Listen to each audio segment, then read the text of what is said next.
Dan Hoffman joins me now. Dan, Mr. Trump hasn't, he seems to not yet lost his patience. When will he lose patience with Putin, do you think?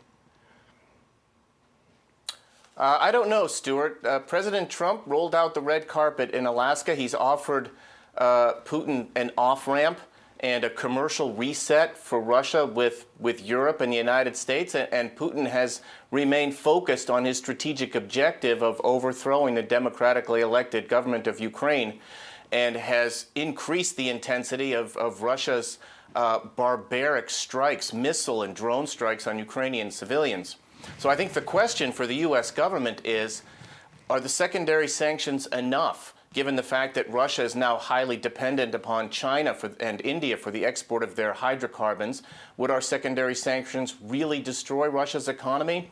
For the intelligence community in the United States, what are Putin's plans and intentions? How would he respond to those secondary sanctions?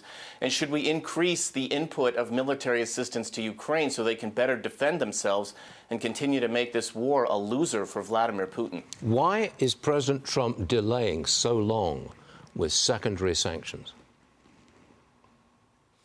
Well, I think President Trump saw the picture where he could potentially break the Russian dependency on China, break that alliance, and bring Russia back into the fold. There's always been a tension in Russia between its relationship with Europe and with Asia. But I think the best way to do that is to win this war and protect Ukraine's independence, protect Europe from any further Russian attacks, and make it clear to Russia's benefactors, China, North Korea, and Iran, that whole alliance, this century's axis of dictatorships, is a loser for them. That's going to put a lot of pressure on Vladimir Putin as a leader, because it's going to show that he made this horrific mistake to invade Ukraine. It's cost him 1 million casualties. Sweden and Finland are NATO members. And as we've pointed out, his economy is suffering. The longer it drags on, though, the more it looks like Putin is playing the United States. One last one for you, real fast. President Trump says he's issuing his last warning to Hamas. Hey, look, accept a hostage and ceasefire deal. What do you think comes next? Is Israeli action imminent? Well, Israel has put plans together to launch what they assess to be about a 5-month operation in Gaza. Look, it can't negotiate with terrorists. Hamas wants this war to continue. They're losing every battle, but they feel like they're winning the propaganda war because Israel is suffering in the international community.